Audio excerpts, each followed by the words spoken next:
تو یہ ایک ڈیولپمنٹ ہے جو آپ کے سامنے رکھنا بہت ضروری ہے. دوسری جانب جسٹس طارق محمود جہانگیری جو ہیں ان کے خلاف جو ہے میاں داؤد ایڈوکیٹ انہوں نے ایک درخواست جمع کروائی اور اب جسٹس طارق محمود جہانگیری کو جناب جوڈیشل ورک سے روکنے کا فیصلہ کر لیا گیا اور چیف جسٹس اسلام ہائی کورٹ سرفراز ڈوگر صاحب جو ہیں انہوں نے یہ فیصلہ دیا کہ ان کو فوری طور پر کام سے روک دیا جائے. تو اب اس آرڈر کو چیلنج کرنے کا فیصلہ ہوا ہے اور اسلام آباد ہائی کورٹ کے جج کو سپریم جوڈیشل کونسل کے فیصلے تک بطور جج کام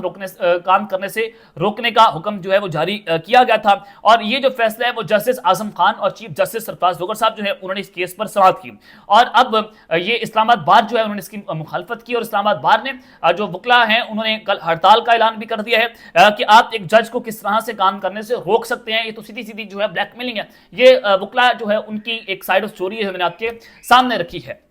اب آگے بڑھتے ہیں جناب. پاکستان کے عالمی منظرنامے سے کچھ عام ترین خبریں آپ کے سامنے جو ہے وہ رکھنا چاہتا ہوں کہ جناب آج فیلڈ مارشل جو ہیں انہوں نے اسلامی فوج کہہ لیں آپ اسلامی ممالک کہہ لیں ان کی کمان سنبھال لی ہے تو کہنا غلط نہیں ہوگا. کس طرح سے جب ہمارے سابق آرمی چیف تھے راحیل شریف صاحب وہ جب ان کی مدت ملازمت ختم ہوئی میاں نواز شریف صاحب نے ان کو اپوائنٹ کیا تھا اور اس کے بعد جنرل باجوہ صاحب بھی آئے تھے. اب جو راحیل شریف ہیں ان کے پاس عرب ممالک کی کمان تھی. ان کو سعودی عرب بلایا گیا تھا اسپیشل مشن کے اوپر. تو ان کا بڑا نام تھا بہت مشہور وہ اس وقت کے چیف آف آرمی اسٹاف تھے. تو اب بالکل اسی طرح سے فیلڈ مارشل جو ہیں وہ بہت پاپولر ہیں عالمی دنیا کے اندر چاہے وہ امریکہ ہو چاہے وہ سعودی عرب ہو عرب ممالک ہو چائنا ہو ہر جگہ سے ان کی جو ہے وہ ایک پازیٹیو ریپیوٹ ہے وہ نکل کر سامنے آتی ہے کہ عالمی دنیا ان پر رپورٹ کر رہی ہے جو ایز اٹ از میں آپ کے سامنے رکھ رہا ہوں. تو جناب قطر میں اسلامی ممالک کے سربراہان کی میٹنگ بلائی گئی ہنگامی طور پر میٹنگ بلائی گئی اور وہاں پر جو ہے وہ شہباز شریف صاحب بھی پہنچے فیلڈ مارشل عاصم منیر صاحب بھی پہنچے. اس کے علاوہ عطا بھی وہاں پر موجود تھے اور ڈپٹی وزیر اعظم اور وزیر داخلہ جو ہیں اسحاق ڈار صاحب وہ بھی وہاں پر تھے. تو آج جو شہباز شریف صاحب ہیں وہاں پر ان کی سائیڈ لائن پر ایک ملاقات ہوتی ہے ایرانین پریزیڈنٹ کے ساتھ ایرانی صدر کے ساتھ ملاقات ہوتی ہے. عام طور پر اگر آپ ڈپلومیٹکلی چیزوں کو دیکھیں تو وزیر اعظم شہباز شریف صاحب کے ساتھ جو ہیں وہ اسحاق ڈار صاحب کو بیٹھنا چاہیے تھا جو وزیر داخلہ ہے اور ظاہر ہے وہ داخلی امور وہ سنبھالتے ہیں فارن پالیسی کو وہ دیکھتے ہیں کاغذی طور پر تو وہ دیکھتے ہیں لیکن پیچھے جو مرضی دیکھتا رہے وہ تو پھر پاکستان کی اسٹیٹ کے مسئلے مسائل ہیں. تو ہونا ان کو وہاں پر چاہیے تھا لیکن آج فیلڈ مارشل عاصم منیر وہاں پر موجود تھے شہباز شریف صاحب کے ساتھ. ان کے ساتھ جو ہیں وہ موجود تھے جناب اسحاق ڈار صاحب خواجہ آصف بھی وہاں پر موجود تھے. تو عاصم منیر صاحب کا وہاں پر یہ موجود ہونا یہ بتاتا ہے کہ عاصم منیر صاحب بہت مضبوط ہیں بہت طاقتور ہیں اور پھر وہ اس وقت کمان سنبھالنے کی پوزیشن میں ہیں. ایک تو وہ فیلڈ مارشل بن چکے ہیں جنگ جیتی ہے دنیا ان کو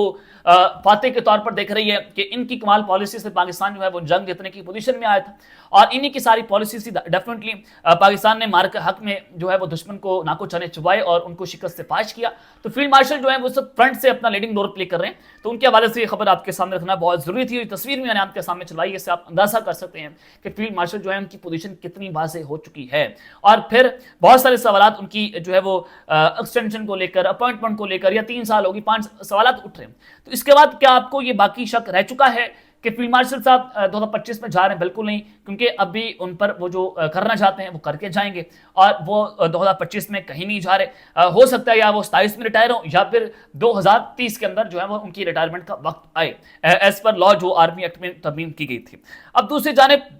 ٹرمپ جو ہے وہ آج مان چکے ہیں اور قطر کے سامنے باقاعدہ طور پر انہوں نے سرنڈر کر دیا ہے. ڈونلڈ ٹرمپ نے فیلڈ مارشل عاصم منیر کے حوالے سے جو انہوں نے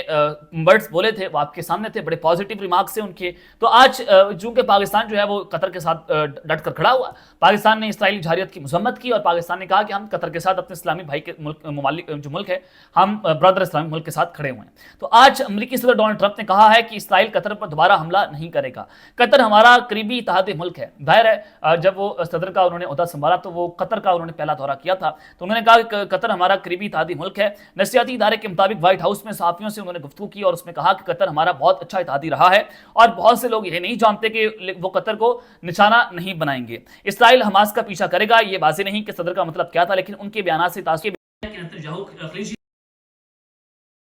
کے خلاف دیگر اقدامات کر سکتے ہیں, یعنی کہ مصر پر بھی وہ حملہ کر سکتے ہیں, اس پر بھی انہوں نے وارننگ جاری کی. وہ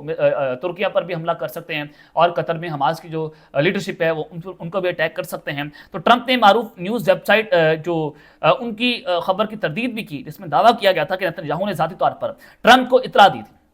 کہ اسرائیل منگل کو دوحہ پر حملہ کرنے والا ہے۔ ٹرمپ نے کہا کہ نتنیاہو نے دوحہ میں حملے کی اطلاع جو ہے وہ نہیں دی، اور انہوں نے ایسا نہیں کیا جب ان سے پوچھا گیا حملوں کے بارے میں کہ کیسا معلوم ہوا، تو انہوں نے کہا کہ اسی طرح جیسے آپ کو معلوم ہوا، یعنی کہ میڈیا کے ذریعے جو ہے معلوم ہوا۔ تو لہٰذا یہ آج انہوں نے کہہ دیا کہ قطر کے پر اب دوبارہ اسرائیل جو ہے وہ حملہ نہیں کرے گا، اسرائیل کو روک دیا گیا آپ قطر کے اوپر اٹیک نہ کریں۔ سوال یہ ہے کہ کیا قطر جو ہے وہ ریٹیلیٹ کرے گا؟ قطر نے کہا کہ ہمارے پاس جو ہے وہ یہ حق محفوظ ہے اور ہم اپنا بدلہ جو ہے وہ لے سکتے ہیں، اور ہو سکتا ہے کہ قطر پاکستان سے JF-17 تھنڈر جو ہے وہ خریدنے جا رہا ہے، کیونکہ پاکستان کے پاس جو چائنیز ٹیکنالوجی ہے اور اس ٹیکنالوجی کے ذریعے پاکستان نے بھارت کو جو ہے وہ مارک کے حق میں نہ کچھ سونے چھپوائے تھے۔ تو ڈیفینیٹلی یہ ڈیل اس وقت چل رہی ہے کہ قطر پاکستان سے JF-17 تھنڈر جو ہے وہ بھی خرید سکتا ہے۔ اب دوسری جانب پاکستان کی فوج نے آج سرجیکل اسٹرائک کیا، اور بہت امپورٹنٹ یہ خبر آ رہی ہے کہ پاکستان کی فوج کے تواتر سے آپریشن جو ہے وہ جاری ہیں دہشت گردوں کے خلاف۔ فتنۃ الہندوستان BLA اور فتنہ الخوارج جو TTP ہے ان کو مارنے کا سلسلہ جاری ہے، ان کو چن چن کر مارا جا رہا ہے، اور ان کو انڈیا جو ہے وہ سپانسر کر رہا ہے، یہ انڈین سپانسر ٹیررسٹ ہے، تو لہٰذا یہ افغانستان کی سرزمین سے TTP جو ہے وہ آ رہی ہے، ان کو استعمال کیا جا رہا ہے۔ تو اب خبر یہ دینا چاہتا ہوں کہ سیکورٹی فورسز نے 16 سپٹمبر کو M8 روڈ کے قریب کاروائی کرتے ہوئے 2 دہشت گرد جو ہیں وہ ہلاک کر دیے ہیں، یہ بلوچستان سے خبر آ رہی ہے، جن میں BLF کا high value target Atiq Miran بھی شامل تھا، یعنی کہ ہائی ویلیو جو ٹارگٹ ہے اس کو مار دیا گیا ہے، اور موقع سے 2 SMG، 2 موٹر جو لاسیٹ ہے وہ، ایک 9mm کا پستول اور ایک موٹر سائیکل، ایک خنجر برآمد ہوا ہے۔ کاروائی سے علاقے میں امن قائم رکھنے کی کوششوں کو تقویت جو ہے وہ ملی۔ یہ خبر جناب بلوچستان سے آ رہی ہے جو میں نے آپ کے سامنے رکھی ہے، یعنی اس سے نظر آتا ہے کہ پاکستان کی فوج جو ہے مکمل طور پر فرنٹ فٹ پر جا چکی ہے، اور اب دشمن کا کلا کما کیا جائے گا، اور ہر طرح سے دشمن جو ہے چاہے وہ ہائبرڈ وارفیئر کر رہے ہیں، چاہے وہ دہشت گردی کا استعمال کر رہے ہیں، اب ان کی سرمایہ کاری جو ہے مکمل طور پر تباہ و برباد اور نیست و نابود کر دی جائے گی۔ اب تک کے لیے اتنا ہی، اپنا خیال رکھیے گا، اور اس لئے اپنی لازمی حل خیال آنے کے بعد پاکستان زندہ باد۔